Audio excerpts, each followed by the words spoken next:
Welcome to CVTV News, brought to you by Germanna Community College. I'm Deedra Haven, and my sidekick is on assignment today. David, we miss you wherever you are. According to the National Weather Service, 2018 was the warmest year on record. The 4 previous years were also amongst the warmest ever recorded. So it's not just you, it really is warmer out there. But it's more than just running the air conditioner longer and drinking more sweetened iced tea. There are dangers too. Heat illness such as dehydration and heat exhaustion, as well as heat stroke, which can be deadly, have all been on the rise nationally. Hospitals and emergency rooms across the nation have all reported increases in heat-related illnesses. The advice is always to dress lightly, drink plenty of water, and if you get hot, to try and find a cool place, a store or air-conditioned home where you can cool down.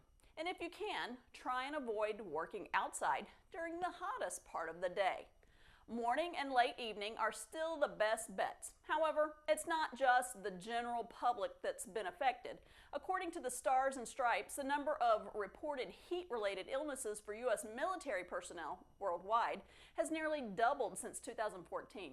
This is particularly true for military personnel stationed in the South and Southwest, as well as for personnel assigned to particularly warm foreign postings, such as Iraq.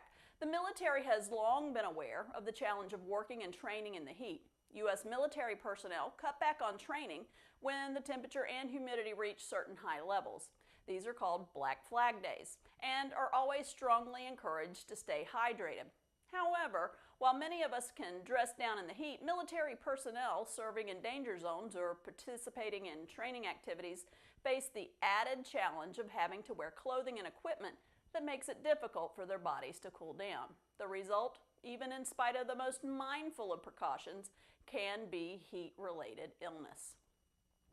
We move our news to some more recreational things, and of course make sure that you keep the heat advisories in mind when you use this new service. This is a big deal for anyone who plays tennis. And our region has a lot of tennis players. Unfortunately, we still don't have a lot of courts.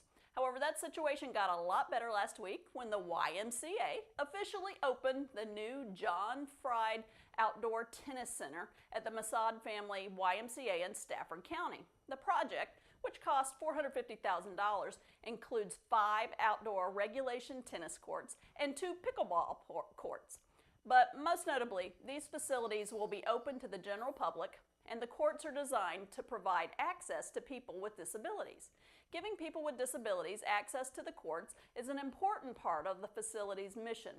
Adam Fried, Chief Executive Officer of Atlantic Builders, donated the profits from a new house to the YMCA, and about $125,000 that gift went toward the new tennis and pickleball courts. The facility is named for John Fried, Adam's brother, who is a Special Olympic gold medalist. Atlantic Builders are the leading contributor to the area's charities and causes. Thank you to the Fried family and to Atlantic Builders for the wonderful contribution to the life of our community.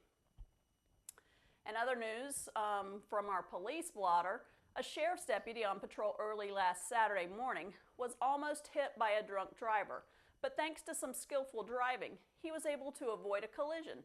According to the Stafford Sheriff's Department, a suspect was arrested on Saturday morning for driving under the influence after deputies with the Stafford County Sheriff's Office observed him driving on the wrong side of the road.